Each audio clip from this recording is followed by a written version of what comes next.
A notorious bandit leader, Garwa, who was declared wanted by the defense headquarters, was among the top bandits who reportedly accept a peace deal in Katsina State. Said you are biased.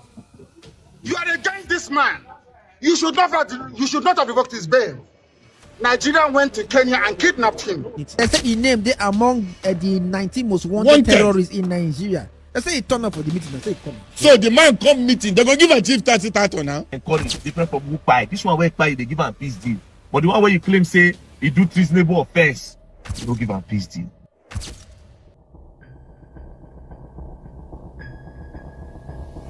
Why do Nigerian government embrace the northern terrorists and offenders but despise the southeasterners? They are ready to dance the python dance, the scorpion dance, and not even for one day had they tried an ant dance in the northern region of Nigeria. They unleash all military to any southeastern killings, but never happens in the north. This is Nigerian contradiction which I have brought before you today in this video. How is it that a man who shed blood now sits at the table of negotiation, but the man who shed no blood is left to rot in detention? Why is Garwa free while Nnamdi Kanu is not? Do you think the Nigerian government is fair to the Igbos in any of this? In this video, we'll find out. But before we ride on, don't forget to like and subscribe. His name is Isiya Kwashen Garwa, but across Katsina and Zamfara State, he's known simply as Garwa. He's not a faceless gunman lost in the forest. He's a well-known bandit leader from Fakara local government area of Katsina State, feared for many years for his role in raids, mass kidnapping, and killings that devastated rural communities. In November 2022, the Nigerian Defense Headquarters published a list of country's 19 most wanted terrorists and bandit commanders. His name was J at number 3. The Nigerian military authorities have declared 19 terrorists wanted and placed 5 million naira bounty on each of them for anyone with information leading to the arrest. The details of the terrorists were contained in a poster released by Director Defense Information, Major General Jimmy Akpo, earlier today. Those on the list include Bello Toji Guda, Isiya Kwashen Garwa. He was declared wanted for leading violent attacks in the northwest, alongside other notorious figures. The military asked citizens to help with information that could lead to his arrest. That was less than 3 years ago. Yet in September 2025, instead of being hunted down, Garwa was openly attending peace meetings in Katsina. These meetings were not secret.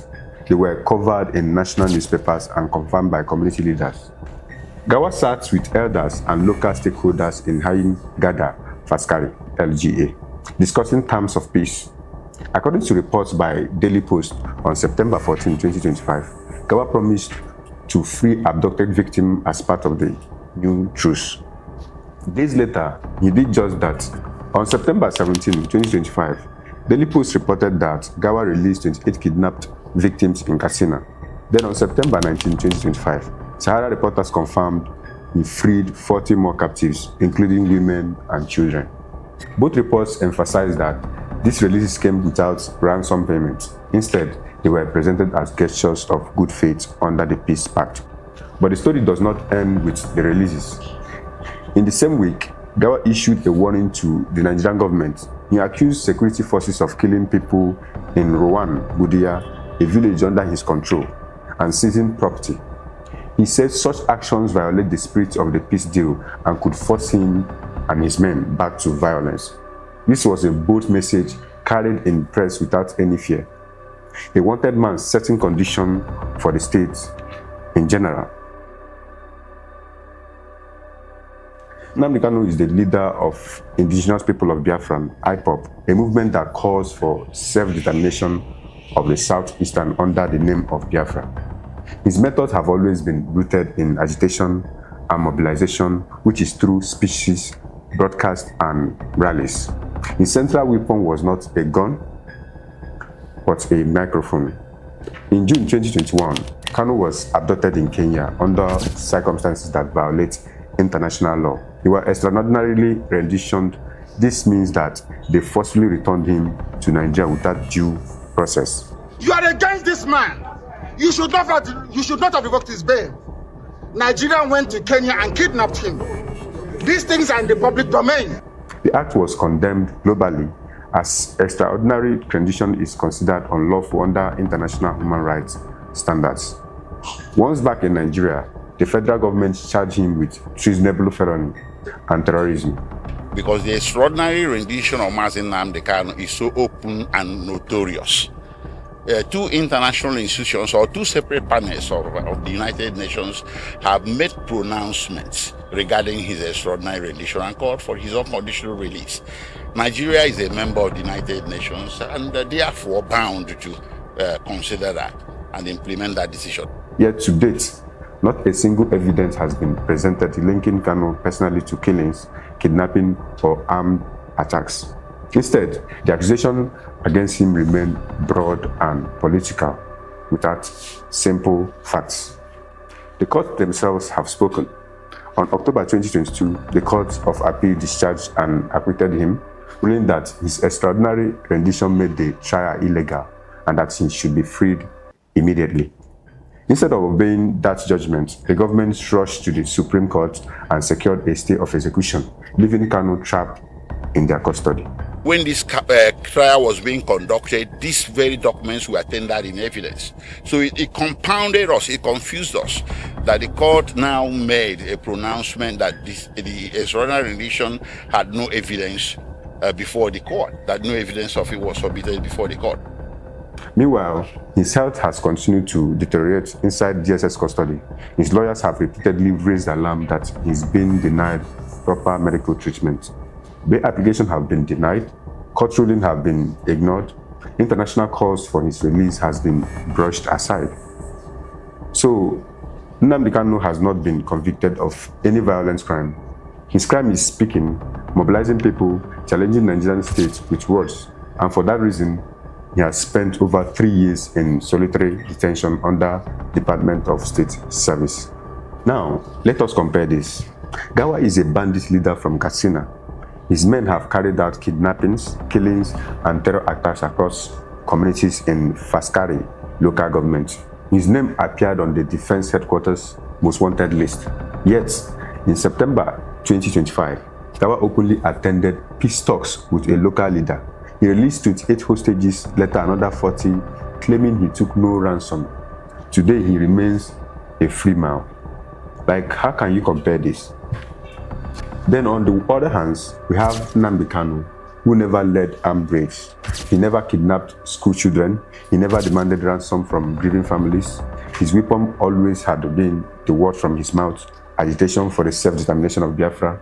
For that reason, he was abducted from Kenya in 2021, extraordinarily rendered back to Nigeria, and locked up by the Department of State Services.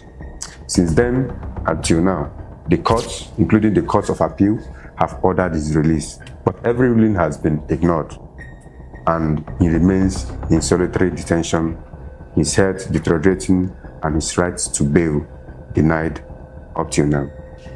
This is all the product of a broken system.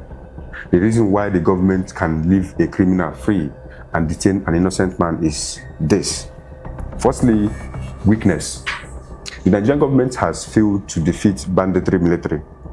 For years, despite billions spent on security, bandits still overrun villages, kidnap school children, and attack highways. Negotiation has become less of a choice and more of survival. The government cannot conquer Garwa, so it talks to him like a coward. Him, President Bola Ahmed Tinubu, he be like say when himself they fear. He be like say hands they tied because he can't talk. Secondly is politics. Bandits like Garwa, as destructive as they are, do not threaten Nigerian unity. Yes, they can cause bloodshed, but they do not question the existence of the state. Meanwhile, Nnamdi Kanu does. His call for Biafra challenges the foundation of Nigerian territorial integrity. To the government, this makes him the bigger enemy. So it's not about who killed more, but it's about who threatens the power structure. And thirdly is hypocrisy. This is selective justice at its clearest.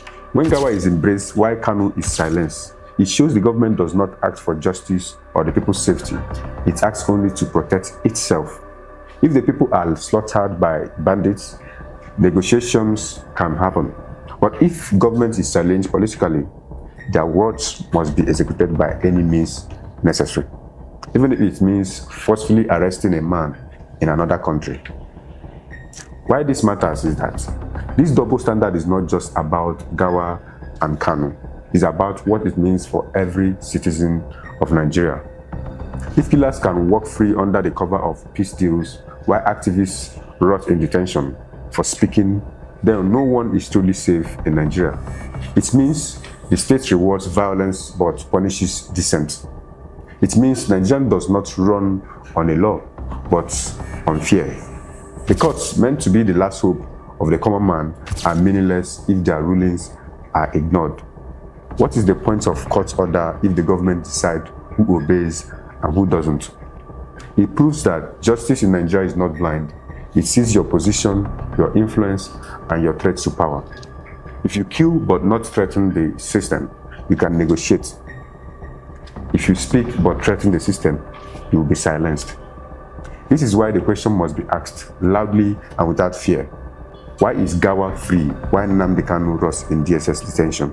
Nigerians, hopefully we open our eyes and face this contradiction. If not, the cycle will not end this way. The state will continue to negotiate with killers, jail activists, and the people who are ordinary citizens will remain the ones paying the price. And for some, preaching about Nnamdi Kanu deserving what he's currently going through due to Southeast marginalization, I pray that Nigerian doesn't happen to you. Bye for now. See you in the next video.